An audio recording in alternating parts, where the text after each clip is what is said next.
नमस्कार दोस्तों, नमस्कार। आप मेरे साथ प्रदीप भंडारी के साथ देख रहे हैं देश का नंबर 1 डिबेट शो दोस्तों, ताल ठोक के। दोस्तों, ये क्या सोच है जिस सोच के आधार पर एक mafia murder accused Mukhtar Ansari के जनाजे पे लाखों की भीड़ गाजीपुर में आ जाती है। दोस्तों, ये सोच क्या सोच है जिस सोच के आधार पर मुख्तार, जिसपे मर्डर के आरोप है, जिसमें वो कन्विक्टेड है मर्डर के अंदर, उसके बावजूद लाखों की भीड़ जब सेक्शन 144 इंपोज होता है गाजीपुर में, मुख्तार अंसारी के जनाजे पे आ जाती है। दोस्तों, मैं मान सकता था कि ये सही है अगर डॉक्टर एपीजे अब्दुल कलाम के जनाजे पे इसकी 50% भीड़ भी आती। दोस्तों, क्या यही वो सोच है जो तुष्टीकरण करने वाले नेताओं को उत्साहित करती है और उनको एक बूस्टर डोज देती है? क्या ये वही सोच है जो समाजवादी पार्टी के लीडर अंबिका चौधरी को, एक माफिया मुख्तार अंसारी को एक गरीबों का मसीहा कहने के लिए प्रेरित करती है? दोस्तों, क्या ये वही सोच है जो मुख्तार अंसारी के भाई अफजाल अंसारी को गाजीपुर की डीएम के साथ बदतमीजी करने के लिए प्रेरित करती है? गाजीपुर के अंदर सेक्शन 144 लागू है दोस्तों। इसके आधार पे बड़ी भीड़ असेंबल नहीं हो सकती है, पर मुख्तार अंसारी के बड़े भाई को आप देखिए, जब गाजीपुर की डीएम उनको लॉ समझाती है, आज मैं उनको सैल्यूट करता हूं, वो बड़ा भाई उसका कहता है कि आप हमें ये लॉ वो मत समझाइए, आप कुछ भी कहिए, सेक्शन 144 इंपोज करिए, भीड़ तो आएगी। उसके बाद गाजीपुर की डीएम को पता है कि आज उत्तर प्रदेश के अंदर कोई राजनीतिक दबाव नहीं है और न्याय का प्रशासन है, इसीलिए गाजीपुर की डीएम मुख्तार के बड़े भाई को कहती है कि न्याय संगत एफआईआर होगी। और दोस्तों, ये सोच कैसी है जो अब्बास अंसारी को इतना प्रेरित करती है? दोस्तों, क्या ये वही सोच है जिस सोच के आधार पर एक समय तुष्टीकरण करने वाले नेताओं ने बाटला हाउस पे आंसू बहाए थे? क्या ये वही सोच है दोस्तों जिस सोच के आधार पे याकूब मेनन जैसे आतंकवादी के जनाजे में हजारों लाखों की भीड़ निकली थी? दोस्तों, क्या ये वही सोच है जिस सोच के कारण आज एक माफिया मर्डर एक्यूज मुख्तार के प्रति सहानुभूति भूली जा रही है और सहानुभूति बटोरी जा रही है सिर्फ इसी बात पे दोस्तों, क्योंकि उससे कुछ मुस्लिम वोट मिल सकता है? दोस्तों, मेरा कहना स्पष्ट है और मेरी राय स्पष्ट है।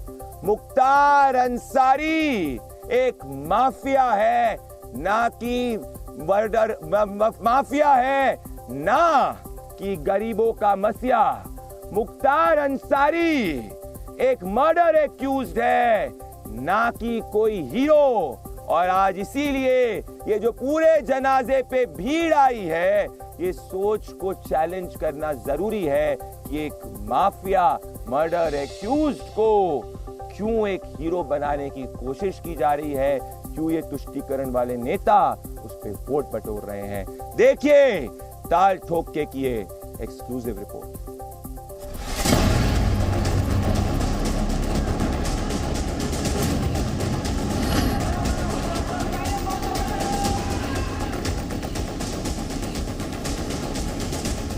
हमारे पास पुख्ता सबूत है कि उनको जहर दे करके मारा गया है।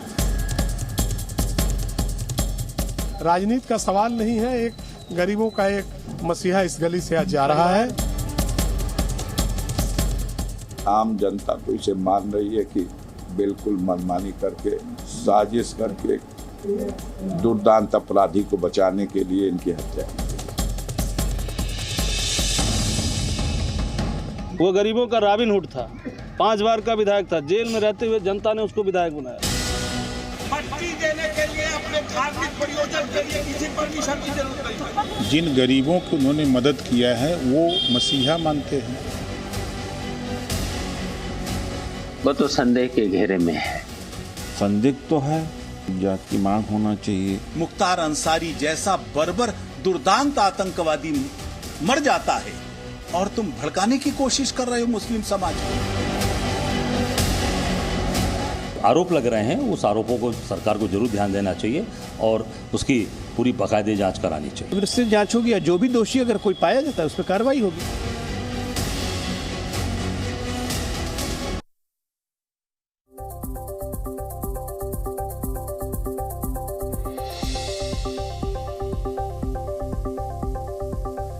दोस्तों, मेरे साथ ताल ठोक के मैं देश की नंबर 1 बहस में इस वक्त अनुराग भदौरिया समाजवादी पार्टी के सीनियर नेशनल स्पोक्स पर्सन जुड़ रहे हैं। मेरे साथ ए.के. वाजपेयी जी एलजेपी के सीनियर नेशनल स्पोक्स पर्सन जुड़ रहे हैं। मेरे साथ MH Khan senior political analyst जुड़ रहे हैं। मेरे साथ आचार्य विक्रमादित्य जुड़ रहे हैं जो हिंदू धर्म गुरु हैं। आप सभी का ताल ठोक के में स्वागत है और मेरे साथ और गेस्ट भी जुड़ने वाले। पर मैं इस डिबेट की शुरुआत अनुराग भदौरिया और ए.के. वाजपेयी जी के साथ करना चाहता हूं। अनुराग भदौरिया, इतनी क्या उत्सुकता है ये वोट बैंक पॉलिटिक्स की कि जब सेक्शन 144 लागू है, ये अफजाल अंसारी जो मुख्तार का बड़ा भाई है, अगर आप देखें ध्यान से अनुराग भदौरिया, वो कह रहा है कि सेक्शन 144 का कोई मतलब नहीं है, लाखों लोगों की भीड़ जो है वो आएगी जनाजे में।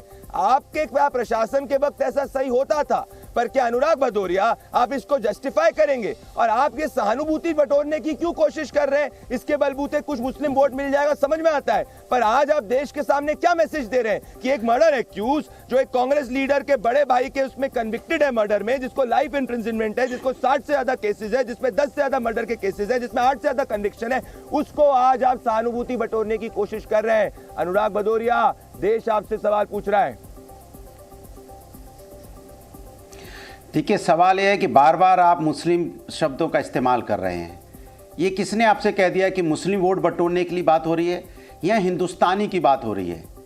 हम सब हिंदुस्तानी हैं, लेकिन आप एजेंडा चलाना चाह रहे हैं, इसलिए बार बार उसको एक धर्म का एंगल दे रहे हो। हम बार बार इस बात को कह रहे हैं कि मैं बताता हूं क्यों मैं बोल रहा हूं, क्योंकि जो शब्द सुनिए, सुन तो मैं बता रहा हूं, मेरा एजेंडा देश हित का एजेंडा। अनुराग जी, मेरा एजेंडा रोकना चाहूंगा मैं, इसलिए हमको लग रहा है कि आप एजेंडा चला रहे हैं। अब बोलने तो दो, देश हित का एजेंडा है मेरा।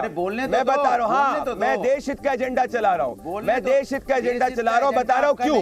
क्योंकि जब ये व्यक्ति, जब ये कृष्णानंद राय की हत्या करता है, जब ये कृष्णानंद राय की हत्या करता है, हत्या करने के बाद उसकी ब्राह्मण चोटी को काटता है और ब्राह्मण चोटी काटने के बाद बोलता है राम चोटी काट दी। जो व्यक्ति कम्युनल है, जो व्यक्ति के जनाजे के अंदर सिर्फ और सिर्फ एक धर्म के लोग आ रहे हैं, तो मैं पूछूंगा ना कि आप लोग सिर्फ और सिर्फ मुस्लिम वोट के संबंध में क्यों कर रहे हैं? और ऐसे ही अगर किसी दूसरे के साथ करते समझ में आता। अनुराग भदौरिया, कितनी हद है? अनुराग पे शर्म आ रही है। मैं बड़ा चंबित हूं अनुराग भदौरिया जी। अनुराग भदौरिया जी, आज मुझे दर्द होता है। आपको शर्म आनी चाहिए, क्योंकि आप जो है वो कम्युनल पॉलिटिक्स कर रहे हैं। आज आप कम्युनल पॉलिटिक्स कर रहे हैं। कौन है मुख्तार अंसारी? मुख्तार अंसारी कौन है? मुख्तार अंसारी कौन है? मुख्तार अंसारी कौन है? मुख्तार अंसारी कौन है? मैं मानता अगर वो बेचारा बच्चा आयुष जिसको मारा गया था बदायूं के अंदर, अगर आपके ट्विटर हैंडल से समझ में आता, वहां पे लिखा होता कि आयुष के लिए भी आप खड़े हैं। पर सवाल यह है कि जब मुख्तार की मृत्यु होती तब आप मुख्तार शब्द लिखते हैं। एजेंडा चलाइए, बोलिए, माहौल बनाइए, बोलिए, जाति धर्म की राजनीति, देश हित का एजेंडा चला रहा हूँ, बोलिए, आप चिल्लाइए, बोलने नहीं दे रहे। बोलिए, देखिए, आपका फ्रस्ट्रेशन दिख रहा है, आपका फ्रस्ट्रेशन सामने आ रहा है। अरे फिर नहीं बोलने दोगे, फ्रस्ट्रेशन आ रहा है। फिर अब हो गया, हाँ, फ्रस्ट्रेशन आपका नजर आ रहा है, आपका फ्रस्ट्रेशन, आपका एजेंडा नहीं चल पा रहा, हम नहीं चल। मैं तो आपको फैक्ट्स के आधार पे पूछ रहा हूँ, किसके नेता है? अरे सुनिए तो सही अनुराग जी, ओपी राजभर किसके नेता है? अब सुन लीजिए, ओपी राजभर, आप बोलने नहीं दोगे यार, कमाल के आदमी हो भाई। ओपी राजभर किसके नेता है? भारतीय जनता पार्टी अलायंस के है ना। वो क्या कह रहे हैं कि मसीहा था, ओपी राजभर भी हो, बीजेपी का अलायंस पार्टनर भी हो, मैं इक्वली कंडेम करता हूं। जो मुख्तार के नाम पे राजनीति कर रहा है मैं कंडेम करता हूं। मेरे को ओपी राजभर से फर्क नहीं पड़ता, मैं देश की बात कर रहा हूं। बिल्कुल, आपने बोला ओपी राजभर, अगर ओपी राजभर हो या आपकी पार्टी का नेता कोई भी हो, भैया पत्रकार बन जाओ यार, पत्रकार बन जाओ भाई। दिक्कत ये कि झूठ बोल रहा हूं, बोलने दिया करो, बुलाते हो तो बोलने दिया करो। पत्रकार है अनुराग जी, पत्रकार है। नहीं हो आप, नहीं है, होते तो आप मुझे आपसे सर्टिफिकेट नहीं चाहिए मुझे, आपके मापदंड में मुझे नहीं करना, मेरे को देश की जनता सर्टिफिकेट दे रही है, तो आप बोलने दीजिए ना। अरे भाई मेरा मुझे आपसे सर्टिफिकेट नहीं चाहिए। मैं अभी 1 सेकंड बोलूंगा, नहीं तो इसलिए मैं अभी 4 शब्द नहीं बोलता, आप 20 शब्द बोलते हो, तो इससे शंका हो रही है। देखिए, मैंने ओपी राजभर का नाम लिया। ओपी राजभर बीजेपी के अलायंस में है उन्होंने क्या बोला, मसीहा है, क्रांतिकारी है। ये समाजवादी ने बोला, बीजेपी के अलायंस दल ने बोला है, और बीजेपी के मंत्री भी हैं कैबिनेट में। और एक बात याद रखिए, जब किसी की मौत होती है भीड़ बुलाई नहीं जाती है, लोग अपने आप आते हैं। तो क्या ये किसी के घर में लोग आ रहे हैं तो क्या आदमी कहेगा मताओ मताओ मताओ मताओ? उन्हें क्या क्या गलत बोला? अरे कोई भीड़ बुलाने थोड़ी गया है। सेक्शन 144 नहीं लागू हुआ।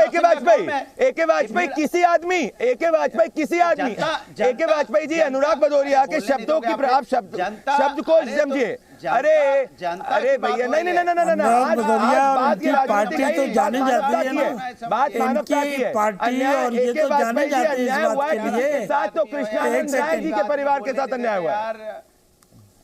देखिए, अनुराग भदौरिया और उनकी पार्टी जानी जाती है तुष्टीकरण के लिए, ये तुष्टीकरण के लिए जाने जाते हैं। ये संविधान और कानून से चलेगा। अरे सुनोगे नहीं तो कैसे होगा? सुन लो ना। हो रही है। और अरे ये तुष्टीकरण है आपका, ये तुष्टीकरण है। मौजे के लोग आते एक बात सुनिए, भीड़ आ रही है, डॉन माफिया के पीछे क्यों खड़े होते हैं? पॉपुलर होगा, डॉन और माफिया को अप्रिशिएट करेंगे। एक बात बताइए, 69 केसेस जिस आदमी के ऊपर थे, जो आदमी को उम्र कैद हुई है, क्या बातें कर रहे हो आप? बात है इसके मतलब अरे एक सेकंड की राजनीति सुनिए तो सही, सुनोगे तो। अरे भीड़ तो बुलाने से थोड़ी आती है, भीड़ के नहीं भीड़। मैं आज समझ गया एके वाजपेयी जी के आदमी को किस तरीके से इतने समय तक सत्ता प्रशासन के वक्त में विधायक बना गया था। अरे कम से कम सत्ता की जिम्मेदारी होती है, सत्ता अपनी जिम्मेदारी से नहीं भाग सकती है। सत्ता ये बोलेगी कि नहीं भीड़ आ रही है, तो सत्ता की क्या जिम्मेदारी जरा बता दीजिए। अनुराग जी, सत्ता की कोई जिम्मेदारी है कि नहीं? अनुराग जी,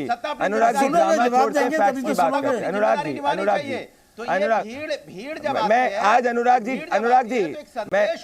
जी कि वहां के लोगों सेक्शन 144 लागू हुआ है कि नहीं हुआ है? विधायक बनाया था भाई, कोई व्यक्ति 5 बार विधायक बना है तो जनता ने जिताया होगा ना, जनता से बड़ी तो कोई नहीं होता। अरे कल को एक हत्यारे को आप विधायक बना दोगे तो आप क्या जस्टिफाई करोगे कि हत्यारा सही है? मैं कह रहा हूँ कि कल को एक हत्यारे को विधायक बना दिया जाएगा। एके वाजपेयी जी सबने ये जस्टिफाई करने की कोशिश कर रहे हैं।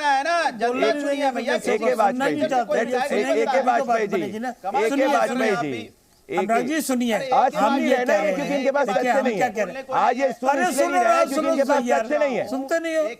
वाजपेयी से अनुराग क्या करेंगे? आज ये इधर उधर की बात करेंगे, घुमाएंगे फिराएंगे। आई है तो आप बता दीजिए। भीड़ तो अपने आप आई है। जो अनुराग जी सुनोगे तब बात बनेगी। इन पे प्रेशर है, सुनोगे फिर जवाब दीजिए। नहीं, क्या फायदा इस बोलने का? कोई फायदा नहीं है। 144 धारा इनकी कलाई खुलती जा रही है, इनकी कलाई खुल रही है, इनकी कलाई खुल रही है। देखिए, ये लोग माफिया डॉन को संरक्षण देते रहे। मैं आना चाहता हूँ पीयूष राय जी के पास। एके वाजपेयी जी मैं आऊंगा। एके वाजपेयी जी, अनुराग जी मैं आने वाला हूँ। पीयूष राय जी के पास आना है जो कृष्णानंद राय जी के पुत्र हैं।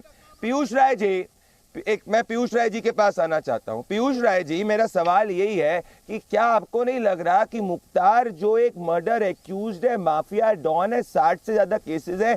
आज मेरे मित्र अनुराग भदौरिया समाजवादी पार्टी के इतने प्रखर प्रवक्ता है, अपनी राजनीतिक विवशताओं के कारण किसी आदमी बोल रहे हैं, इनमें से एक व्यक्ति जो है ये नहीं एडमिट कर पा रहा कि हाँ वो मर्डर कन्विक्ट है और वो मर्डर कन्विक्ट की नेचुरल डेथ हुई है। तो एक मर्डर कन्विक्ट को गरीबों का मसीहा बनाना कैसे देशहित है पीयूष राय जी?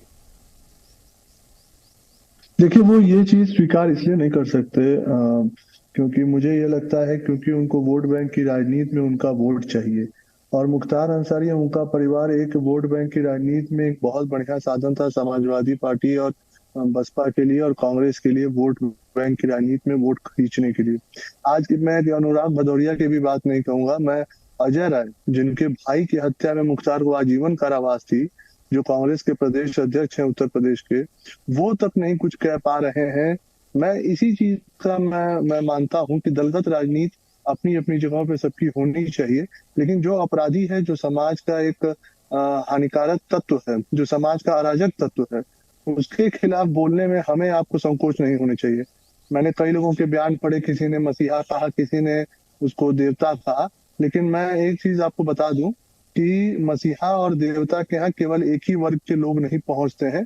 मसीहा और देवता के यहाँ हर वर्ग के लोग पहुंचते हैं उसको श्रद्धांजलि देने की। और आपने जैसे भीड़ देखी होगी, केवल और केवल एक ही वर्ग के और एक ही कम्युनिटी के लोग वहां भीड़ लगा के खड़े थे। वो भी वहीं एक कस्बा है, कस्बे से लोग पहुंचे थे, तो वो अलग बात है। लेकिन राजनीति के स्तर में हमें आपको ये चीज सोचना होगा कि जो अपराधी हैं, और अगर हम उनको इसी तरीके से परिचय देते रहे, चाहे वो समाजवादी पार्टी हो, चाहे बसपा हो, चाहे कांग्रेस हो, तो वो एक मामूली गुंडा कब माफिया बन जाता है और कब समाज के लिए हानिकारक हो जाता है, कब वो देश के लिए हानिकारक हो जाएगा, ये हमें आपको समझते समझते बहुत देर हो जाती है। अनुराग जी आपने सुना पीयूष राय जी को। अनुराग जी, देखिए, क्या आज आप देश के सामने माफी मांगेंगे आपके स्टैंड की वजह से? क्या पीयूष राय जी के साथ स्टैंड करेंगे? मैं आपको 30 सेकंड का मौका देता हूं माफी मांगने के लिए देश से। बिल्कुल, फिर मैं के वाजपेयी जी कहते। देखिए पीयूष, सुनिए मेरी बात। पीयूष राय जी ने बहुत अच्छी बात कही, चाहे समाजवादी हो, चाहे कांग्रेस हो, चाहे बीएसपी हो। पीयूष राय जी बीजेपी का भी नाम जोड़ देते। जब राजनीतिक दल का नाम ही ले रहे हो तो सब राजनीतिक दल की बात करो ना। बीजेपी में क्या बीजेपी के एमपी एमएलए क्या नहीं है जिन पे आपराधिक मुकदमे हैं? भाई अगर आप सबका नाम ले रहे हो तो निष्पक्ष बोलिए कि राजनीतिक दल, सभी राजनीतिक दल बोल दीजिए। भाई यहाँ भी तो ऐसे ऐसे नेता हैं जिन पे आरोप लगा है, और जो लोकसभा में सांसद भी हैं जिन पे महिलाओं पे अत्याचार का आरोप लगा है, माफी नहीं मांग पाएंगे, लूटने का और माने बहुत सारे आरोप हैं। तो इसलिए मैं कह रहा हूं कि राजनीतिक दल में अगर कोई व्यक्ति गलत है तो गलत होगा। सारे राजनीतिक दल की बात कीजिए। दूसरी बात, मैं तो एक ही बात मेरा सवाल सरकार से है, इस बात पे है कि न्यायपालिका करेगी, न्यायपालिका करेगी। न्याय करने का अधिकार किसी और को नहीं होता है।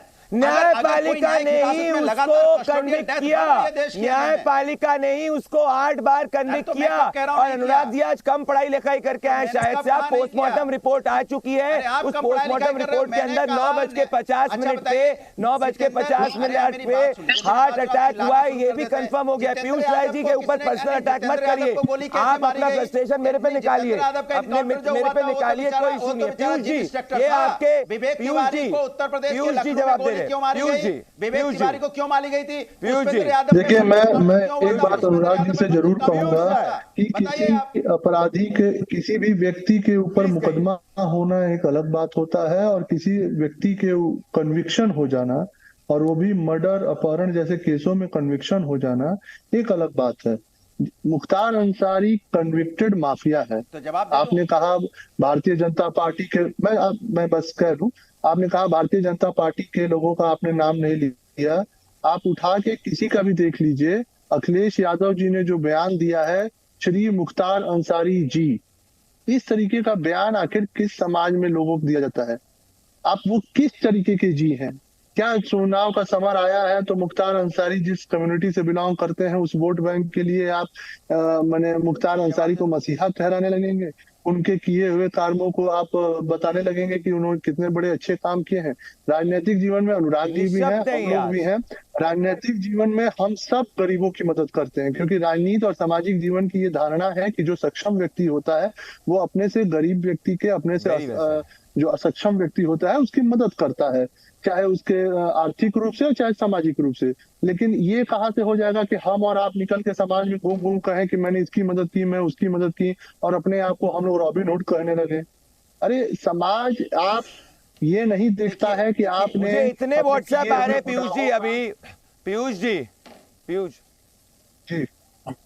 पीयूष जी पिछले 1.5 मिनट में मुझे इतने व्हाट्सएप आए, और पूरा देश इस वक्त आपके साथ खड़ा है क्योंकि आप तथ्य की बात कर रहे हो। और इसी पे मैं सीनियर एडवोकेट और एलजेपी के सीनियर नेशनल स्पोक्स पर्सन मैं लाना चाहता हूं ए.के. वाजपेयी जी को और एम.एच. खान जी को। 5 सेकंड बोलिए 10 सेकंड, अन्याय होगा। 5 सेकंड बोलिए अनुराग जी, हमारे भाई मेरी पूरी सिंपैथी है, क्योंकि हम सब हिंदुस्तानी हैं, और हिंदुस्तानी होने के नाते मैं सम्मान करता हूं। मैं जाति धर्म की बात नहीं करता हूं, मैं हिंदुस्तानी का सम्मान करता हूं। मैं पूछता राम दुलारे गौड़ जिन पे रेप का चार्ज था, 5 सेकंड जनता पार्टी ने टिकट दी, वो एमएलए बने, बाद में कोर्ट ने उनको कन्विक्ट किया, फिर जेल जाना पड़ा। तो क्यों एमएलए की टिकट दी थी जब वो कन्विक्ट थे? तो क्या भारतीय जनता पार्टी के नेता नहीं थे? इसलिए मैं कह रहा हूं राजनीतिक दल ऐसे बहुत भारतीय जनता पार्टी में लेकिन मेरे भाई हैं, इसलिए आपसे मेरा कोई द्वेष नहीं है। लेकिन अरे बिल्कुल, उसमें आपके चार्ज था, आपने टिकट दिया, उसके बाद जेल जाना पड़ा। कन्विक्शन के बाद कैसे टिकट, चार्ज के बाद टिकट देना और कन्विक्शन के बाद टिकट देना कैसे हो सकती है? देखिए अब मैं आपसे तो देखो डिबेट करने आया नहीं हूं, बीजेपी के प्रवक्ता मैं आज अचंभित हूं। ए.के. वाजपेयी जी, ए.के. वाजपेयी जी, अब अनुराग जी अब मैं डिबेट को खोलना चाहूंगा। अनुराग जी, देखिए अनुराग जी, जब भी आपके पास तथ्य कमजोर हो जाते हैं ना, आप जो एक स्केपगोट ढूंढने की कोशिश करते हैं। मैं अब ए.के. वाजपेयी जी के पास आना चाहता हूँ और रमेश खान जी के पास आना चाहता हूँ। मेरी बात सुनिए, आप सबको बोलते रहिए। अनुराग जी, पुरानी स्क्रिप्ट हो गई है। अनुराग जी, स्क्रिप्ट 2012, 13, 14, 15, 16 में चलती थी, अब 24 में नहीं चलती। पुरानी स्क्रिप्ट हो गई है, नई स्क्रिप्ट लाइए। ए.के. वाजपेयी जी और एम.एच. खान जी, ए.के. वाजपेयी जी, मेरा स्टैंड स्पष्ट है। ए.के. वाजपेयी जी, मेरा स्टैंड स्पष्ट है। अनुराग जी, अब एंकरिंग करने की चाहत है तो एंकरिंग भी कर लीजिए आप। एंकरिंग करने की चाहत है तो एंकरिंग भी कर लीजिए आप। ए.के. वाजपेयी जी को लाइए, ए.के. वाजपेयी जी को लाइए, अनुराग ए.के. वाजपेयी जी को लाइए और एम.एच. खान जी को लाइए। ए.के. वाजपेयी जी, मेरे फैक्ट्स क्लियर है।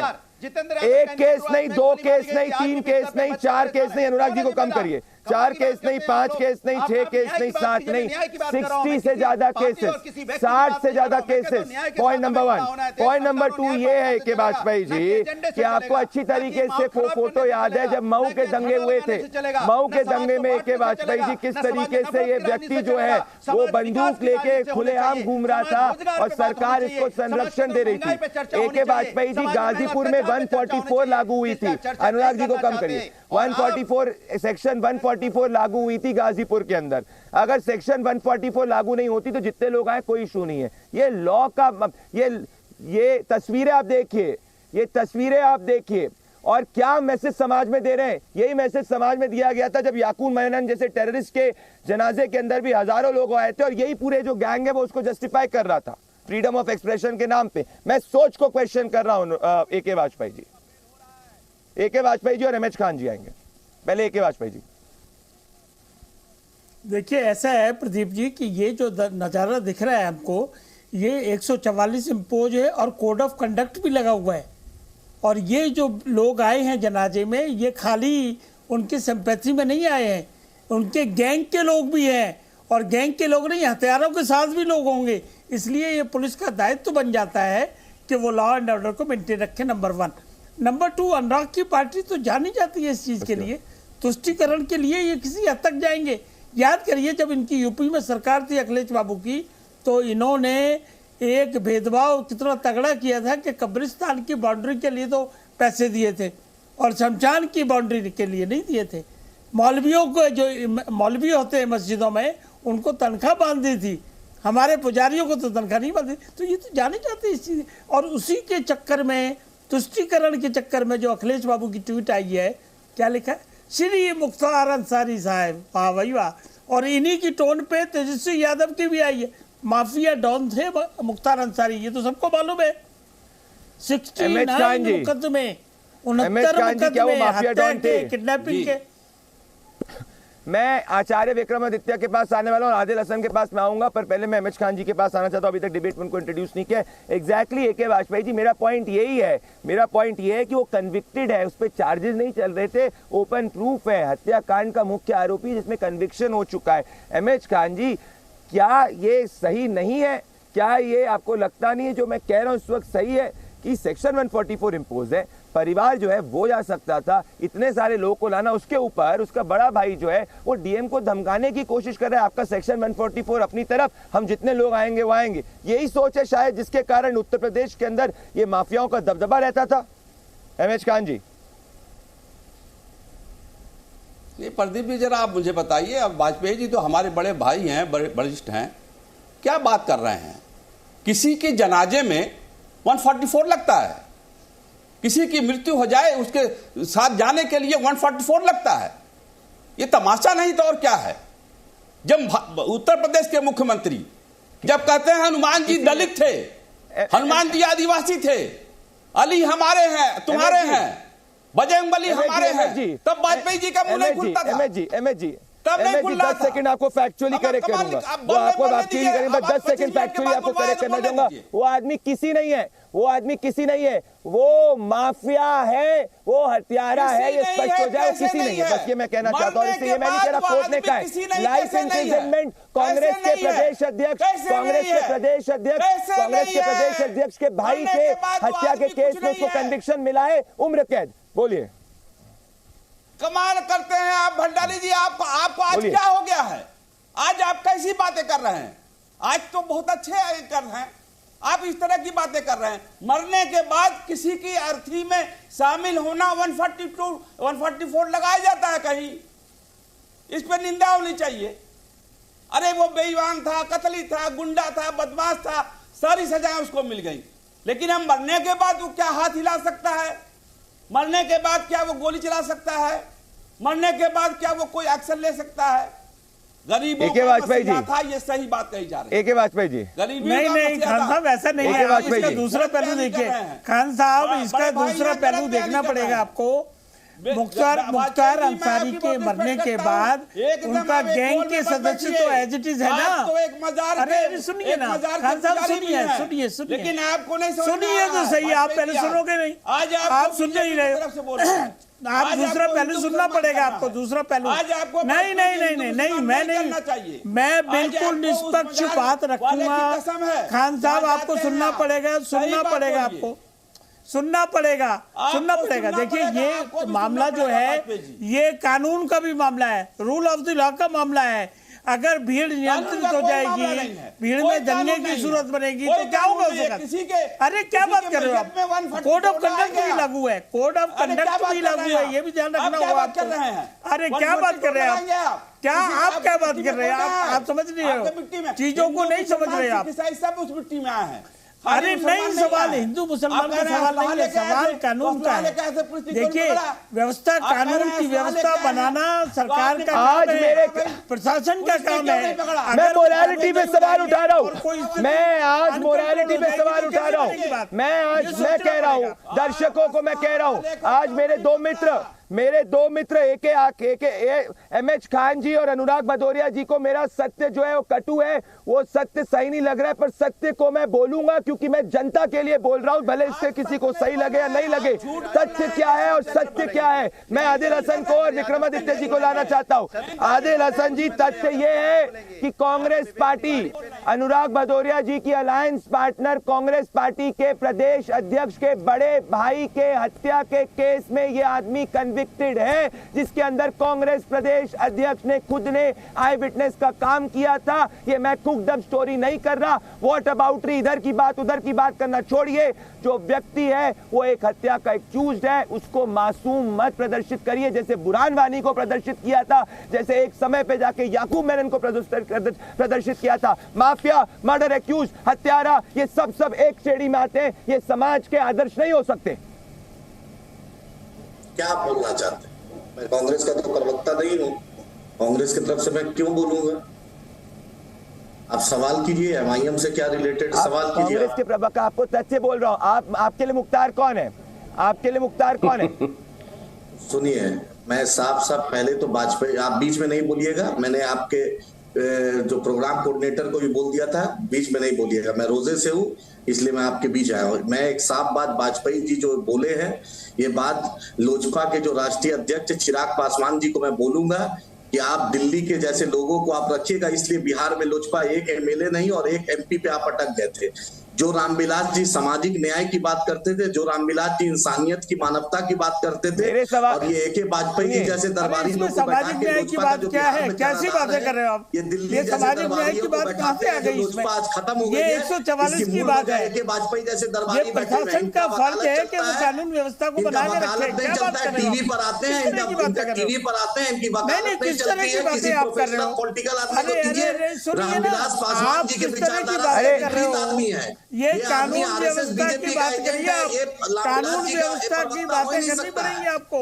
ये रामविलास पासवान जी का आदमी आदिल जी, आदिल जी, आदिल जी, आदिल जी, आदिल जी, आदिल जी, एक सेकंड के वाजपेयी जी, एक सेकंड आदिल जी, एक सेकंड आदिल जी, आदिल जी, पासवान जी समाज योद्धा थे।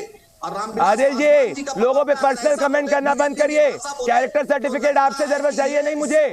आपकी पार्टी से किसी को कैरेक्टर सर्टिफिकेट देने की जरूरत नहीं है। जिसके पार्टी के बड़े बड़े लीडर कहते हैं कि पुलिस एक बार हटा दो तो बता देंगे 15 करोड़ क्या कर सकते।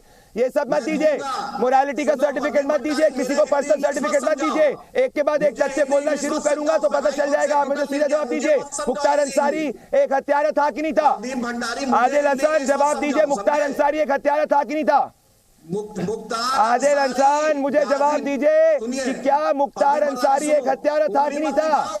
आपने ये ओल्ड हैदराबाद, आदिल हसन मेरे को आप जवाब दीजिए। आदिल हसन जी जवाब दीजिए, मुख्तार अंसारी हत्यारा था कि नहीं था? मुख्तार अंसारी एक हत्यारा था कि नहीं था? हत्यारा था कि नहीं था? हत्यारा था कि नहीं था?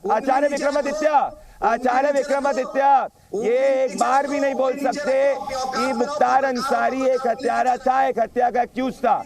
आचार्य विक्रमादित्य और ये पढ़ाएंगे पार्ट सेक्युलरिज्म का, ये पढ़ाएंगे पार्ट कॉन्स्टिट्यूशन का। भंडारी जी, आज जो इस डिबेट में हुआ है ना, वो ऐसा है कि वास्तविक तौर पे इस देश की सच्चाई उन्होंने बता दी।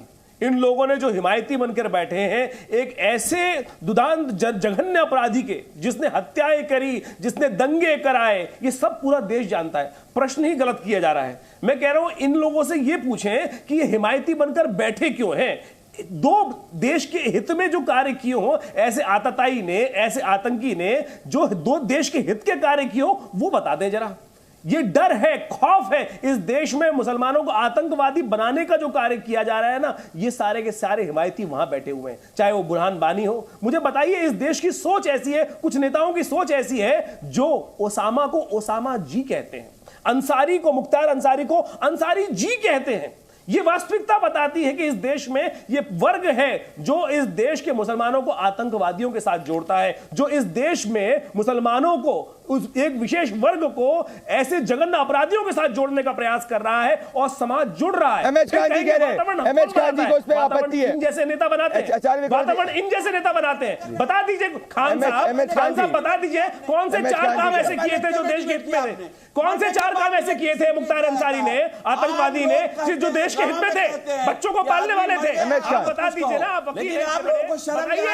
बताइए कौन से 4 काम? अरे आप बताइए महाराज, खिलाफ बोल रहे हैं। अरे आप बताइए ना 4 काम जिस आदमी ने एक हिंदू की चुटिया काट दी, जिंदा था तब हिम्मत नहीं थी बोलने की। आप कहते हैं वो आदमी हिम्मत नहीं थी बोलने की। रॉबिन हुड था, जिंदा था तब हिम्मत नहीं थी बोलने की। अरे बताइए खान साहब, बोल के दिखाते हैं आप। ये पूरा देश जानता है, पूरा विश्व जानता है कि वो आतंकवादी था, वो जगह अपराधी। मैं मुख्य सवाल पूछूंगा, मैं आज मुख्य सवाल पूछूंगा। मैं जनता से मुख्य सवाल पूछना चाहता हूं, क्योंकि आनंद राय जी मुन्ना जी जुड़ चुके मेरे साथ में। इनके परिवार को भी इनके परिवार को भी मुख्तार अंसारी, मर्डर एक्यूज मुख्तार अंसारी, जिसने इनके परिवार को भी हानि पहुंचाई थी, इनके भाई को भी इन्होंने क्षति पहुंचाई थी। मैं आज आनंद आपसे सुनना चाहता हूं। मुन्ना जी मुझे बताइए मैं क्या गलत बोल रहा हूं? अगर मैं कह रहा हूं कि एक हत्या का कन्विक्टेड व्यक्ति को गरीबों का मसीहा कहना गलत है, इससे समाज में यह मैसेज जाएगा कि कोई भी व्यक्ति हत्या कर दे, समाज के अंदर हत्या कर दे, मर्डर कर दे, आर्म्स एक्ट के अंदर जो है वो दंगे करवा दे, पुलिस प्रशासन जो है उसको बैक करे सिर्फ और सिर्फ वोट के लिए, क्या ये हमारे समाज में आइडल होंगे आने वाले युवाओं के लिए? क्या एक आम आदमी ऐसे लोगों को अपना आइडल बनाएगा? क्या जो ऐसे लोगों को आइडल बनाएगा जो कानून को अपने हाथ में मऊ दंगे के वक्त ले लिया करते थे और बोलते थे एक कानून मुख्तार के लिए रहेगा, एक कानून देश के बाकी के जनता के लिए रहेगा? और अगर मैं पूछ रहा हूं कि ये गलत है, मतलब गलत है, तो इसमें कहां से इन लोगों को दिक्कत हो रही है?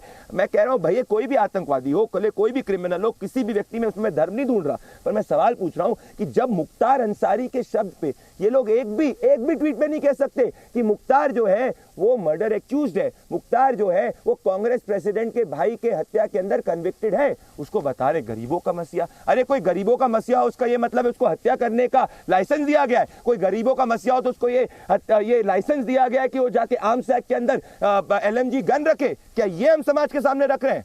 मुन्ना जी, पहले मैं ये पूछना चाहूंगा, यहाँ जितने भी लोग डिबेट कर रहे हैं मुख्तार अंसारी को कितने ठीक से जानते हैं? मुख्तार अंसारी वो दुर्दांत अपराधी है जिसका दंश हम लोगों ने झेला है। स्वर्गीय विधायक कृष्णानंद राय जी मेरे चाचा थे, उनके साथ 7 लोगों का जघन्य रूप से हत्या कर दी गई। एक ऐसा दौर था कि मुख्तार अंसारी ने मोहम्मदाबाद क्षेत्र में 43 लोगों की हत्या कराई। इसमें काफी मुकदमों में नामजद भी हुआ और बाद में नाम निकाल दिया गया सरकार के दबाव। तमाम ऐसी हत्याएं हुई, हत्या, अपहरण, लूट, यही उसका पेशा था। इसी के बल पर वो राजनीति करता था, सरकार के सर पे राजनीति करता था, और उसको लोग यहाँ बैठे हुए लोग गरीबों का मसीहा बता रहे हैं। आप लोगों को शर्म आनी चाहिए पहले किसी के बारे में ठीक से जानकारी केवल राजनीति करने के लिए कि नहीं, एक विशेष जात का पुष्टिकरण करने के लिए केवल बात करनी है तो अलग बात है। नहीं, मेरे लिए क्यों भाई, मैं अपनी बात कह लूं, मैं अपनी बात कह लूं। देखिए, मैं तो देखो, मैं सीधी सी बात जानता हूं। वो कह रहे हैं कि जो इस पे राजनीति कर रहे हैं, बोलिए। मैं सीधी सी बात जानता, बोलिए। अरे सुन तो लीजिए ना, मैं सुन लीजिए, मैं समझ रहा हूँ आपका एजेंडा। आप हमें उनसे भिड़ाना चाहते हैं कि हम और राय साहब आपस में लड़ाई लगवाएं। ये तो आपका एजेंडा है। मुन्ना जी और अनुराग जी आपस में लड़ेंगे नहीं, सुनिए, हम और राय साहब, मेरी बात सुनो, मुझे बोलने दीजिए। अरे सर, मुझे बोलने दीजिए। अरे मैं आपकी, अरे सुन तो लीजिए ना, मैं बोलना चाहता हूँ। मैंने कहा ओपी राजभर, अरे सर सुन लीजिए, मेरी बात सुन लीजिए। ओपी राजभर इनके अलायंस पार्टी है, मंत्री है उत्तर प्रदेश के अंदर में। अब जब वो कह रहे क्रांतिकारी और मसीहा है, तो आप कहिए कि जो उत्तर प्रदेश की सरकार गलत बोल रही है, मंत्री बोलिए आप। अरे समाजवादी पार्टी को टारगेट कर रहे हैं आप। समाजवादी पार्टी से क्या मतलब है भाई? ये बात कही है आपके मंत्री ने, आप बोलिए मंत्री गलत बोला उत्तर प्रदेश सरकार का। कमाल की बात कर रहे हैं आप लोग भी। समाजवादी देखिए, फिर समाजवादी पे आ गए। पार्टी की सरकार में। अरे आप बताइए, ओम प्रकाश राजभर गलत बोल रहे हैं, सही बोल रहे हैं? आप बताइए, सरकार के मंत्री हैं, सरकार के मंत्री ओम प्रकाश राजभर ने बोला, उसको बोलिए आप नहीं उस पर बोल रहे हैं। आप समाजवादी पार्टी सरकार में नहीं है, यहाँ सरकार भारतीय जनता पार्टी की चल रही है, और भारतीय जनता पार्टी से सवाल होगा। अगर हत्या हुआ था उस समय भी सपा बसपा की सरकार थी। अगर 144 धारा टूटती है तो भारतीय जनता पार्टी जिम्मेदार, महंगाई बढ़ती है तो भारतीय जनता जिम्मेदार, अगर यहाँ कानून व्यवस्था खराब समाजवादी पार्टी के सामने भारतीय जनता पार्टी जिम्मेदार, अगर यहाँ किसान परेशान है तो भारतीय जनता पार्टी जिम्मेदार, अगर युवा आत्महत्या कर रहा है तो भारतीय जनता पार्टी जिम्मेदार, अगर यहाँ पर्चा लीक होता है तो भदौरिया जी बात सुनने की क्षमता बढ़ाइए। गोलियां लाठियां बरसती तो भारतीय जनता पार्टी जिम्मेदार, महिलाओं पे अत्याचार हो रहा है तो भारतीय जनता पार्टी जिम्मेदार। अरे सत्ता में हम नहीं है भाई, हम जिम्मेदार कैसे हो गए? कमाल की बात करो आप। ये हमेशा बात करके अनुराग जी, 2012-2013 अनुराग जी इतनी, अनुराग जी मेरा एक सवाल है आपसे, मेरा एक सवाल, एक सेकंड, केंद्र की सरकार जिम्मेदार। अनुराग जी आपको सरकार से, अनुराग जी अगर अफजाल, एक सेकंड, ठीक है, मैं इस लॉजिक को आगे ले जाता हूँ। भारतीय जनता पार्टी कोई गलती नहीं है। अरे भारतीय जनता मैं बताता हूँ क्या, ए.के. वाजपेयी जी, जनता पार्टी क्यों नहीं, ए.के. वाजपेयी जी, अनुराग जी के लॉजिक को मैं आगे ले जाता हूँ। विवेक तिवारी का नाम लेने से क्यों डरते हैं? विवेक तिवारी, अनुराग जी के लॉजिक को मैं आगे ले जाता हूँ। अनुराग जी को मैं लॉजिक को बहुत इस लॉजिक को मैं आगे ले जाता हूँ। क्यों नहीं? ए.के. वाजपेयी जी ये लॉजिक ये कह रहे हैं, तो फिर अगर कल अफजाल अंसारी के ऊपर, अगर कल अफजाल अंसारी के ऊपर ए.के. वाजपेयी जी एफआईआर होती है अफजाल अंसारी के ऊपर, मैं अनुराग भदौरिया का लॉजिक कहता हूं भाई, कानून व्यवस्था की जिम्मेदारी प्रशासन की है, अग्रीड। तो कल अगर अफजाल अंसारी के ऊपर अगर एफआईआर होती है क्योंकि सेक्शन 144 की उसने अवहेलना करी है और जितने भी वहां पे लोग हैं उनमें से लोगों पे एफआईआर होती है, तो फिर जाके ये लोग को नहीं कहना चाहिए कि किसी एक धन को टारगेट करने की कोशिश की जा रही है। Anurag ji is calling for an FIR on Afzal Ansari. Anurag ji चाह रहे हैं एफआईआर। और अनुराग जी मेरा सवाल है, एक सुनिए, ये जो आप मुन्ना जी से बात कर रहे हैं वो पीड़ित परिवार से, क्या अगर अफजाल अंसारी का परिवार यहाँ होता तो उससे भी इतनी बड़ी, इतनी तीखी आवाज में आप बात करते जितनी मुन्ना जी के परिवार से बात कर रहे हैं? वो भी उतना ही पीड़ित है, वो भी पीड़ित है। नहीं वो नहीं, ए.के. वाजपेयी जी, मैं दूसरा सवाल कह रहा हूँ। मेरा सवाल अलग है। मेरा सवाल यह है कि जब जितेंद्र यादव को गोली कोई सवाल नहीं है अनुराग, आपका कोई सवाल नहीं है। उसके परिवार को लाके आज आप गलत बोल रहे हैं, उसके परिवार को लाके बैठाया। पुष्पेंद्र यादव का इनकाउंटर कोई सवाल नहीं है, उसके परिवार को लाके जब भी समाजवादी पार्टी की बात आती है तब भदौरिया जी बेचैन हो जाते हैं। जब भी समाजवादी पार्टी पर आरोप देख रही है आपको और आपकी पार्टी को परिवार पे क्या होगी? जब एक एक चीज का जवाब देंगे। अगर आप अपराधियों को संरक्षण दोगे, अपराधियों को अपराधियों के मुकदमे नहीं चलने दोगे, तो ये कैसे जनता आपको माफ करेगी? आप अपने जनता के वोट खराब कर रहे हो, जो भी है आपके प्रतिनिधियों का कराएगा। तुष्टीकरण के चलते खराब हो जाती है सरकार। मुन्ना जी 10 साल से सरकार एक एक करके बोले प्लीज, 7 साल से उत्तर एक प्रदेश एक करके में बोले। जिम्मेदार भारतीय समाजवादी पार्टी है। अगर पानी नहीं आ रहा है किसी के घर में तो समाजवादी जिम्मेदार, बारिश नहीं हो रही है समाजवादी जिम्मेदार, बेरोजगारी से लोग आत्महत्या कर रहे हैं समाजवादी जिम्मेदार, मुन्ना राय जी, मुन्ना राय, डेवलपमेंट हो रहा है समाजवादी जिम्मेदार, रोड पे गड्ढे हैं मुन्ना राय जी, एक टेप चल, मुन्ना जी, मुन्ना जी, अत्याचार बढ़ रहा है भदौरिया जी शांत हो जाए तब उत्तर प्रदेश में बीजेपी की कोई जिम्मेदारी नहीं है। नहीं, बीजेपी की कोई जिम्मेदारी वो नहीं होते शांत। मेरी पूरी सिंपैथी आपके साथ है राय साहब, वो नहीं रुकते। जब साइकिल एक बार चलती तो चलती है। बोलिए सिंपैथी साथ है तो सुनने की क्षमता बढ़ाई है थोड़े, केवल आप ही बोलेंगे तो कैसे काम चलेगा? अरे क्यों, मैं अपनी बात कह रहा हूं, मेरा कोई आपसे झगड़ा नहीं, मैं कह रहा हूं जितेंद्र यादव पे चर्चा क्यों नहीं होती है? ये क्यों नहीं चर्चा करते जितेंद्र यादव से? क्या इनको दिक्कत है? ये सवाल इनका है, आप इनसे बात करिए। लेकिन जहां तक मुख्तार अंसारी की बात है, मैं आपसे पूछना चाहता हूं कि आप ही की सरकार के सह पे, आप ही की सरकार के सह पे मुख्तार अंसारी खुलेआम जेल में रह के वहां बैठ के कराता था, वहां के डीएम समय के तत्कालीन डीएम जाके मुख्तार अंसारी के साथ जेल में बैडमिंटन खेला करते थे, तब आप लोग को उस समय सवाल उठाने का नहीं चर्चा क्यों होनी चाहिए? उस परिवार पे क्या गुजरी होगी? जब पहले बात सुन लीजिए। मुन्ना जी को बढ़ाइए। मुन्ना जी कौन लोग थे? बीजेपी के आईटी सेल के लोग थे ना। जब बीएचयू में बच्ची के साथ अन्याय हुआ तो उनके परिवार वालों पे क्या गुजरी? मुन्ना जी, भदौरिया जी, आपने उस समय सवाल क्यों नहीं उठाया जब मुख्तार अंसारी जेल में रहते हुए वहां पे दरबार लगाता था, 100-200 लोगों की मीटिंग बुलाता था, रंगदारी वसूली करता था, वहाँ तालाब खुदवा के मछली मरवाता था, वहाँ के तत्कालीन डीएम के साथ बैडमिंटन खेलता था। उस समय आप लोगों ने क्यों नहीं सवाल उठाया? कि कमाल की बात कर रहे हैं आप।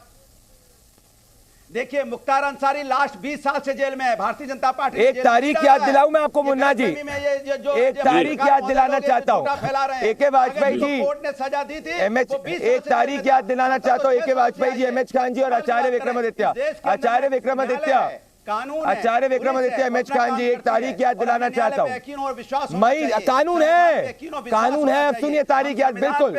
आचार्य विक्रमादित्य जी मई 2021 को 20 बार से ज्यादा, मई 2021 के पहले उत्तर प्रदेश की सरकार ने पंजाब की सरकार से निवेदन किया था कि मुख्तार की कस्टडी हमें दे दो, मुख्तार की कस्टडी हमें दे दो, मुख्तार की कस्टडी हमें दे दो। पंजाब सरकार ने डिले किया। मैटर सुप्रीम कोर्ट के अंदर गया। सुप्रीम कोर्ट ने जाके मई 2021 में कहा कि मुख्तार अंसारी की जो कस्टडी है उसको उत्तर प्रदेश को दिया जाए। उसके बाद से मुख्तार को समझ में आ गया कि उसके जितने भी केसेस हैं उसके अंदर प्रशासन जो है वो फैक्ट्स के आधार से काम करेगा, वोट बैंक पॉलिटिक्स नहीं चलेगी। और इसीलिए उसको समझ में आ गया था, एक के बाद एक कन्विक्शन होना शुरू हुआ, क्योंकि इन्वेस्टिगेटिव एजेंसी न्याय के हिसाब से काम कर रही थी। और अब जब उसको पता था कि उसकी स्थिति खराब है, तो ऐसा तो नहीं कि एक जहर का झूठ जो है वो गढ़ा गया सहानुभूति पाने के लिए आचार्य विक्रमादित्य जी, क्योंकि पोस्टमार्टम रिपोर्ट आ चुकी है जो ये स्पष्ट कर रही है कोई फाउल प्ले नहीं, कोई गड़बड़ी नहीं। तो क्या है, पूरी रणनीति के तहत हो रहा है जो हो रहा है? बिल्कुल रणनीति चल रही है, एक ऑर्गेनाइज कॉन्स्पिरेसी चल रही है। जिस प्रकार से लगातार जो कार्य किए जा रहे थे, कैसे कांग्रेस की सरकारों की लगातार सरपरस्ती उसको मिलती रही, किसके कारण से सारे कार्य हुए, लगातार पूरा बच्चा जानता है। लेकिन भदौरिया जैसे, खान साहब जैसे हिमायती बैठे हैं, उनको अपनी राजनीतिक रोटियां सेकनी है। पूरा देश समझ रहा है इनकी राजनीतिक रोटियों को, ये किसी के नहीं है। ये वास्तविक सत्य समझ लीजिए, एक न देश के हैं न कौम के हैं, ये केवल अपनी राजनीतिक रोटियां सेकने के लिए यहां बैठे हुए खान साहब जैसे व्यक्ति, भदौरिया जैसे व्यक्ति, कोई दीन ईमान हमें idols doctor APJ Abdul Kalam जैसे चाहिए। मैं कह रहा हूं हमें आइडल्स, बिल्कुल मैं कह रहा हूं एमएच खान जी, हमें idols doctor APJ Abdul Kalam जैसे चाहिए। हमें नेता मुस्लिम समाज में एमएच खान जैसे चाहिए, ना कि मुख्तार अंसारी चाहिए। एमएच खान, उन पे भी तो बोलिए कुछ दो शब्द। हम तो सवाल उठा रहे हैं कि एमएच खान जी, जितेंद्र यादव पे बोल ही नहीं रहे हो। मेरा गला फट गया चिल्लाते नहीं है कि जितेंद्र यादव आदमी मर गया, मरने के बाद आप चर्चा कर रहे हो, चर्चा करो, ठीक से करो, नहीं बोल रहा है कोई, वो सारी चीजें पब्लिक डोमेन में है। लेकिन मरने के बाद 144, अरे हमारी संस्कृति खान साहब वो संस्कृति है कि रावण के संहार को हम उत्सव मनाते हैं, रावण के संहार का उत्सव मनाते हैं। हम रावण को पूजते नहीं है, आप रावण को पूजने की बात कर रहे हैं। आपकी वो संस्कृति है खान साहब और भदौरिया जी बैठे हुए हैं कि रावण को पूजने की परंपरा बनाने की बात कर रहे हैं।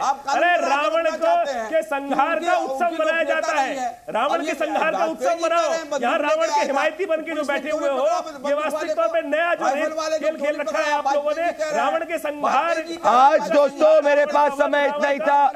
आनंद का उत्सव। आप बताइए किसके पास आईफल निकली? मेरे पास एमएच खान जी, डॉक्टर एमएच खान जी, अनुराग भदौरिया जी, एके वाजपेयी जी, आदिल हसन जी, मुन्ना जी और आचार्य विक्रमादित्य जी। मेरे पास समय इतना ही था।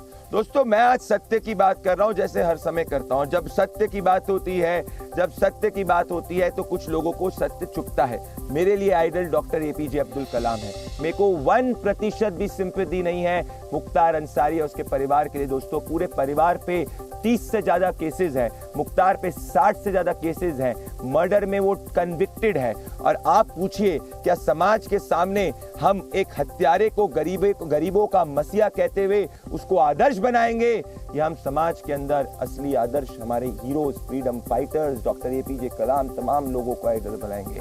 ये हमें सोचने की जरूरत है। तुष्टीकरण के चक्कर में ऐसा ना हो, हम देश हित और समाज के हित से परे चले जाएं। मेरे साथ जुड़ने के लिए बहुत बहुत धन्यवाद। नमस्कार।